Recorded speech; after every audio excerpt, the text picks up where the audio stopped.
C'est le début du week-end. Bienvenue à ce journal sur Congo 26 Télévision. Voici les principaux titres. Diplomatie et humanitaire. Depuis Paris, le président Félix Tshisekedi hausse les tons sur la situation humanitaire dans la région du Grand Lac, surtout dans la partie orientale de son pays, appelant à des mesures concrètes pour soulager les populations affectées. En Tanzanie, l'intense pression populaire oblige la présidente Samia Suluhu contrainte de se retirer de la scène politique au cœur d'une crise inédite. Et puis à l'Assemblée nationale de la RDC, la FDCA affiche son soutien à la candidature d'Aimé Boji Sangara pour la présidente de la Chambre basse du Parlement. Vous suivrez la déclaration de la deuxième force politique du pays dans ce journal. Développement détaillé dans un instant sur les antennes de la chaîne de l'unité nationale. Lors de son intervention jeudi à Paris, dans le cadre de la conférence de soutien à la paix et à la prospérité dans la région du Grand Lac, le président de la République, Félix Tshisekedi, a haussé le ton sur la situation sécuritaire et humanitaire à laquelle fait face la République démocratique du Congo, sollicitant l'implication des dirigeants mondiaux pour l'application effective de la résolution 2773 du Conseil de sécurité des Nations Unies. Suivez le président de la République dans cet extrait choisi par Trésor Corneille-Tambi. La République démocratique du Congo fait aujourd'hui partie des pays les plus durement frappés par les déplacements internes, avec des millions de personnes contraintes de fuir les violences, notamment dans les provinces du Nord et du Sud Kivu. Cette situation dramatique est aggravée par la dégradation des infrastructures, l'insuffisance des financements pour l'aide humanitaire et la recrudescence des maladies.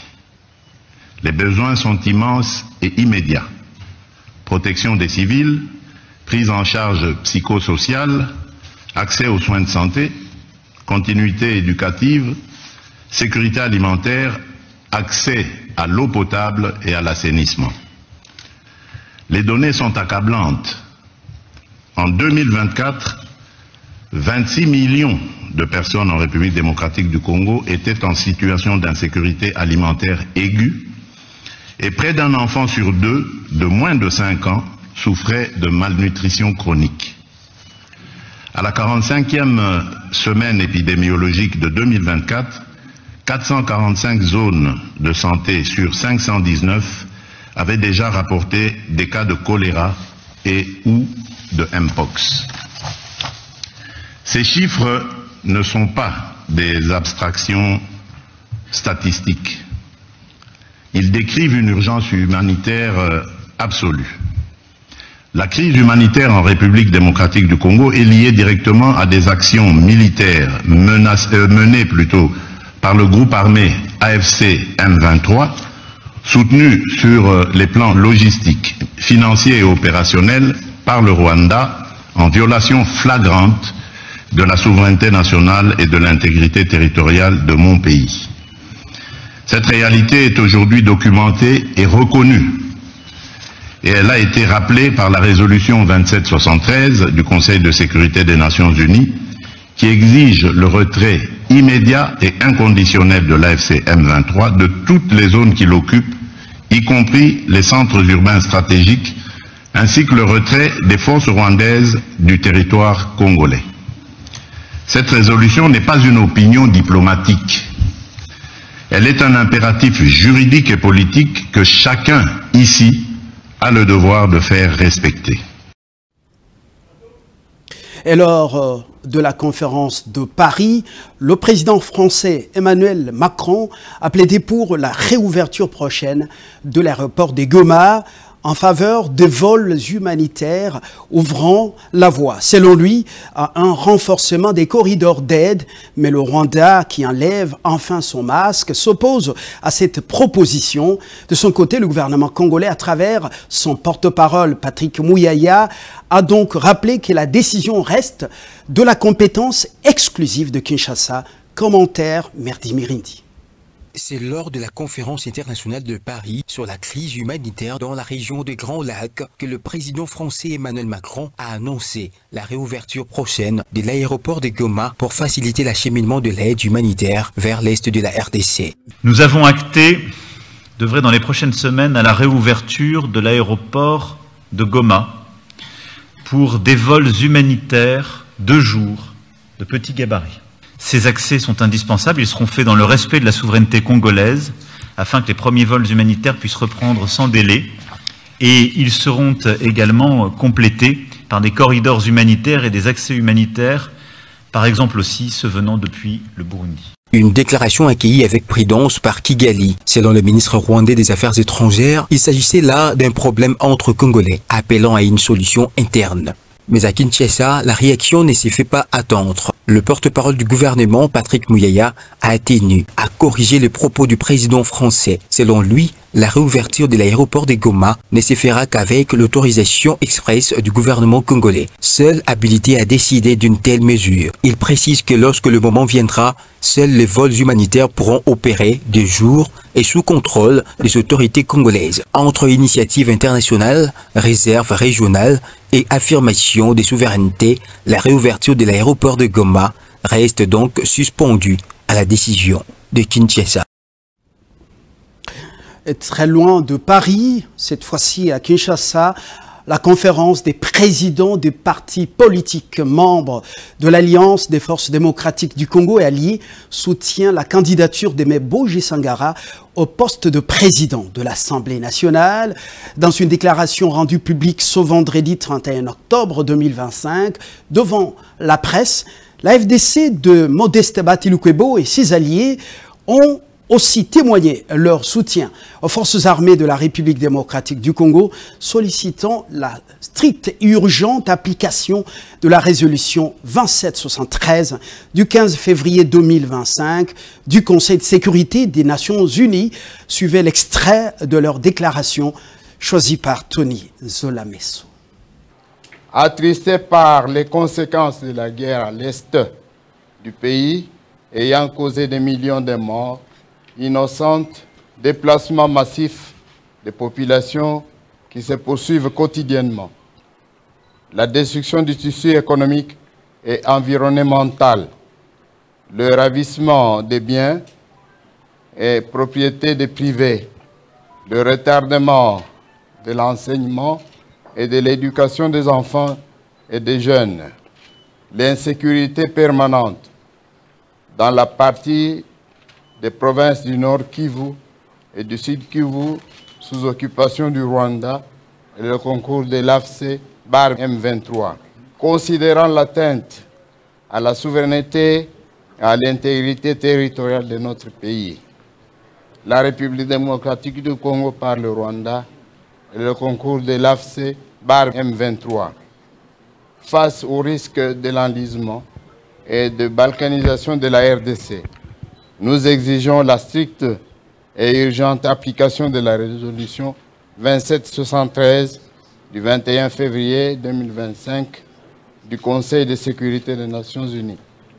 S'agissant du remplacement de 2 membres du bureau définitif de l'Assemblée nationale, nous apportons notre soutien à la candidature de l'honorable Aimé Boji Sangara Bamanyirwe et demandons à tous nos députés nationaux ainsi qu'à tous les autres députés de l'Union sacrée de la nation de voter massivement pour ce digne fils du pays en vue d'accompagner les autres institutions et en particulier son Excellence Félix Antoine Tshisekedi Tshilombo par son œuvre de pacification et de la bonne gouvernance du pays. Fini donc le suspense à l'UNC au sujet du choix d'Aimé Boji, opéré par Félix Antoine Tshisekedi pour briguer la présidence de l'Assemblée nationale. Vital Kamerhe dit prendre acte de cette désignation conformément à la résolution de la réunion du 18 octobre 2025 de la direction politique de son parti, celle d'attendre les orientations de la haute autorité des références de l'Union sacrée. Vital Kamerhe et ses alliés ont relativement accueilli la décision de Félix Tshisekedi, sans toutefois déclarer explicitement leur soutien à Aimé Boji Sangara. Le vice-premier ministre, nous sommes sous un autre registre, le vice-premier ministre en charge de l'économie nationale a échangé jeudi 30 octobre 2025 avec le ministre de l'Agriculture et de la Sécurité alimentaire, Mwindo Nzangi, au centre de leurs échanges, les défis et les perspectives de la relance de l'économie agricole, un secteur clé pour la croissance nationale. Reportage. C'est une rencontre à haute portée stratégique entre deux membres du gouvernement. Le vice-premier ministre, ministre de l'économie nationale, Daniel Mukoko Samba, et le ministre d'État à l'agriculture et sécurité alimentaire, Mwindo Nzangi, ont uni leurs réflexions autour d'un même objectif. Donner corps à la vision du chef de l'État, celle de la revanche du sol sur les sous-sols. Autour de la table, les deux ministres et leur équipe ont passé en revue les défis du secteur agricole et les pistes pour redynamiser la chaîne de valeur. Le ministre de l'Agriculture, Mwindo Nzangi, a salué cette collaboration et a promis d'aligner les actions de son ministère sur celles de l'économie nationale. Nous sommes venus discuter à la demande du vice-premier ministre et ministre de l'économie sur la suite de notre compact résilience, puisque le vice-premier ministre veut absolument qu'au-delà des paroles, au-delà des promesses, au-delà de toutes les planifications que nous avons faites, que nous puissions produire des résultats. Des résultats pour accroître l'offre nationale des produits alimentaires, c'est très important qu'on le fasse. Et donc, on est venu faire le point. On est venu discuter sur ce qui a déjà été fait et ce que nous pouvons faire très rapidement avec les moyens de bord que nous avons pour faire quelques projets d'urgence en vue d'accroître la production dans notre pays. Et donc, la discussion s'est passée dans un climat de convivialité. Nous nous sommes mis d'accord sur un plan pour que nous puissions effectivement avoir un document qui nous permette, les 2 semaines qui suivent, d'avoir des résultats sur le terrain. À partir du moment où le chef de l'État, Félix Tshisekedi, a pris le pouvoir, il a mis l'accent sur l'agriculture. Il a parlé de la revanche du sol sur les sous-sols. Il a mis beaucoup de moyens dans ce ministère. Je crois que très bientôt, les gens vont voir les résultats palpables ici, ça, je peux vous le promettre. Le vice-premier ministre a partagé les constats tirés de sa récente mission sur terrain, soulignant la nécessité de relancer les entreprises agricoles dormantes afin de stimuler la croissance économique nationale. Les deux responsables ont convenu de la mise en place d'une équipe conjointe chargée d'élaborer une étude de faisabilité. Un document exécutif est attendu dans les 48 heures, conformément aux orientations du vice-premier ministre, ministre de l'économie nationale. Une synergie d'action entre économie et agriculture pour que la RDC mise désormais sur la force de son sol afin de nourrir durablement sa croissance. Et ce vendredi 31 août 2025 à Kinshasa, Observatoire de la gouvernance forestière, société civile, secteur privé et partenaires techniques et financiers se sont réunis pour réfléchir à une même ambition, renforcer la transparence dans la gestion des ressources forestières et les comptes rendus sur la faisabilité des 5 dernières années des parties prenantes en République démocratique du Congo. L'atelier organisé par l'Observatoire de la gouvernance forestière en collaboration avec Old Resource Institute marque une nouvelle étape dans la consolidation de la gouvernance dans ce secteur. Le premier principe est celui de la légalité. Nous voulons d'abord s'assurer que nous travaillons avec des partenaires qui sont en conformité aux dispositions légales qui existent dans nos pays des interventions. De son côté, la représentante des Old Resource Institute a mis en avant l'importance de l'outil, un système en ligne qui favorise la transparence et la traçabilité.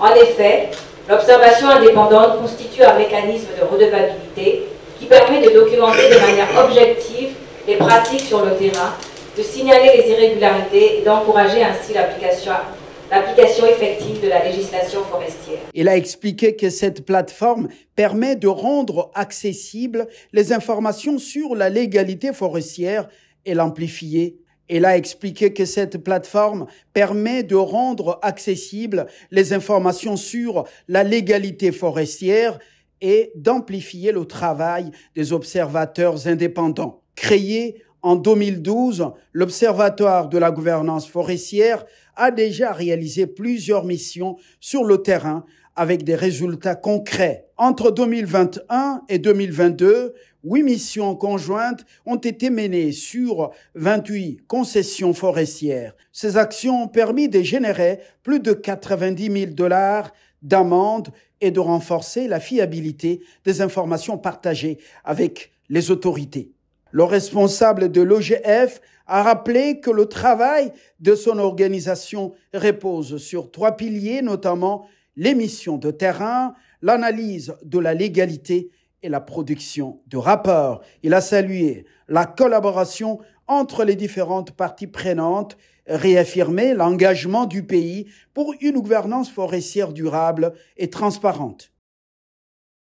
L'actualité en Afrique nous amène tout droit en Zambie, plutôt en Tanzanie, où la pression populaire a triomphé de la résistance de la présidente Samia Suluhu, proclamée vainqueur de la présidentielle du 29 octobre, une victoire largement contestée par la population descendue dans les rues pour exprimer son désaccord. C'est le général Jacob Nkunda qui s'est emparé du pouvoir.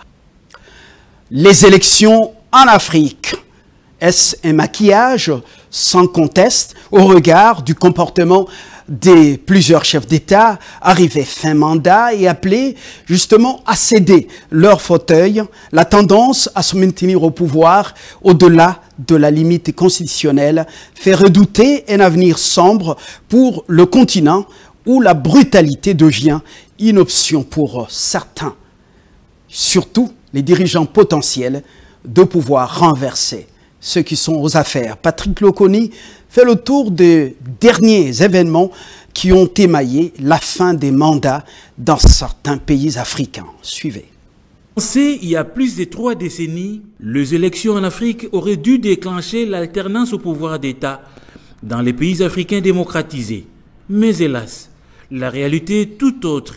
Plusieurs chefs d'État du continent noir, loin de saisir les exigences de la démocratie, de se métamorphoser en roi télé. S'accrocher au pouvoir devint un deal commun. Cette réalité sombre renvoie à la conclusion de Jacques Chirac selon laquelle la démocratie est un luxe pour les Africains.